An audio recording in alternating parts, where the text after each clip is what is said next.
Hi everyone, thanks for clicking play, and apologies in advance for this one because well, look, you're not going to see this until the new year. The date is what is it? It's November the 12th, 2019.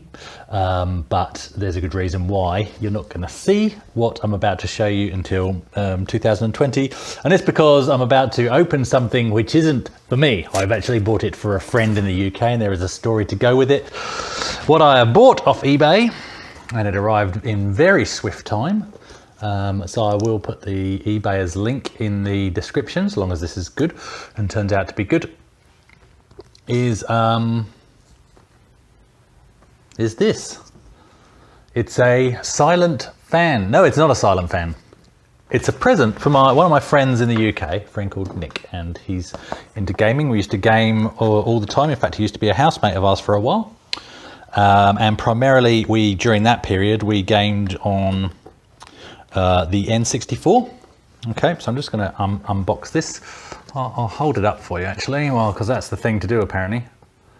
So primarily for the N64. In fact, Nick is the only person that's ever got me to play games on a Mac. I'm not a fan of Macs. Sorry if you are. It's just a thing. And what is in here, what should be in here, shouldn't be a silent fan. So I hope it isn't what it says on the box. What it should be is in here.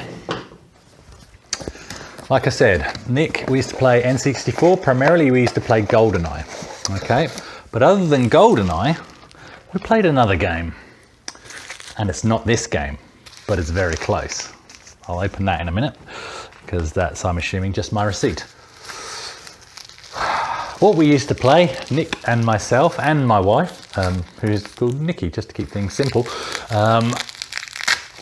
we used to play a game very similar to this game, incredibly similar. And in fact, this might be new information for those of you in the UK, which I know primarily are the people watching at the moment because of the whole Amiga and Spectrum thing.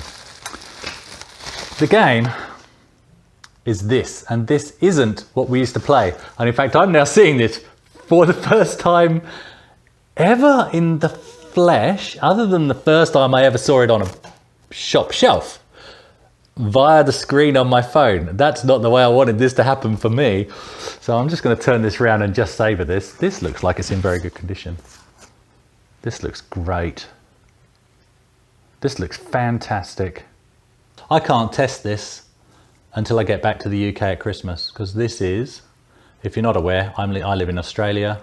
But I grew up in the UK, and the friend I'm going to give this to still lives in the UK. So the game in question here is HSV Adventure Racing. Now this needs some explaining. Nick and myself and Nikki, my wife, used to regularly play Beetle Adventure Racing, and we loved the heck out of it, especially a Beetle Battle. Then a couple of years went by, really not very many. Nikki and myself had kids and had the twins. And we came out to Australia to visit my wife's parents, because that's where the Australian connection comes in. And they stayed out here for 6 weeks. I went back because I had to go back to work after 3 weeks. This is all relevant to this story, to this game, I promise you. I'm not giving you all this personal information for no other reason. And in Perth Airport, I saw a game that I remembered as, because I didn't quite remember it, by the time I went, you know, flipping 20 odd hours to the UK via 2 flights, the details had got blurred. And this was back in the day when, this would have been, whoa, it was 2000, it was the year 2000. And so I didn't have a camera on my phone that I recall. I probably didn't even have my phone on me back then, do you know what I mean? So anyway, I saw this game. So I by the time I got back and spoke to my mate Nick and said, oh, I saw this game in Perth Airport, and I swear it was like touring car adventure racing or something like that. It wasn't Beetle Adventure Racing, but it looked exactly the same on the box, and the screenshots looked exactly the same, only with different cars. And so from that point to, obviously not from that point to this, you know, constantly, but it would be something that would come up in discussion, and my memory would be more and more blurred about what I'd actually seen in Perth Airport that day. He looked it up, you know, back in the early days of the internet, and couldn't find any information about this game that I'd been going on about, that I swear I saw in Perth Airport. And then so for years, it just became this thing that we just talk about every now and again between ourselves. And even I started to doubt, maybe I mistook it, maybe I didn't see it, maybe it was Beetle Adventure Racing, maybe it was a completely different game. I don't know. Does it matter? Probably not. Then, and I'll link this in the description as well, I saw a video by Retro Gamer Girl. During this video, and I'm pretty sure I just had it as background viewing, I was doing something else, and then it came up, as I happened to be watching it, she came across a copy of this. And I believe it was actually in box. And suddenly it was like, that's the one. And within that piece, which is why I'll link you, and I'll link you to the time clip as well, she actually delivers information about the history of this game. So this is Beetle Adventure Racing, tailored for the Australian market. So for those of you that have never been to Australia, you will never have heard of Holden. I believe it's either Holden Sports Vehicle or Holden Special Vehicle or something. But basically it's to do with the Holden. So you got Ford and Holden over here rather than Ford and GM or Ford and Vauxhall as it would be in the UK. And so this is their sports special range, which among petrol heads over here is a very popular brand of car. And so this is literally Beetle Adventure Racing tailored as a Holden marketing thing, purely for the Australian market, and was only ever sold in Australia, I believe. So this is the game. This is the mysterious game. The funny thing is, prices on this are ridiculous.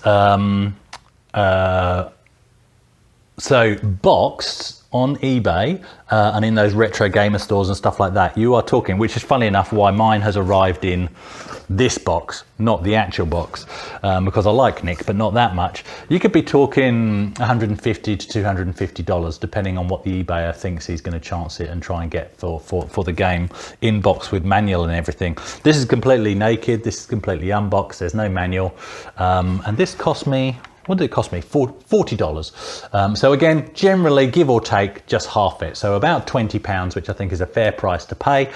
Whereas, even if it was $200, £100, I'm not going to pay that just for a boxed version, just because the only nostalgia attached to this is the fact that there is a story behind this between myself and Nick. So this has value for both of us, and I'd rather he has it. I've seen it, I've touched it, I know it exists, and so when I go back in December to collect my Amiga, I've already teed up a gaming day with Nick, and we'll play some PlayStation 3, I think maybe some PlayStation 2, among other things. But I've already warned him, get hold of an N64, so he's going to get hold of an N64, and I'll give it to him as a Christmas present. So that's the reason I'm not posting this video now, is because, of course, on the off chance that he does see it, I certainly don't want to spoil the Christmas present. He probably has guessed, because I have mentioned it, and I sent him Retro Gamer Girl's video and said, see, the game exists. So this won't be a complete surprise to him that the game exists. It may not even be a complete surprise to him that this is what I've got him for Christmas. But I know we're going to enjoy it, and I know we're going to laugh our heads off as soon as we hear this fire up with an Australian accent introducing all the races and stuff. That's going to be golden. Okay, thank you guys for clicking play. Love it.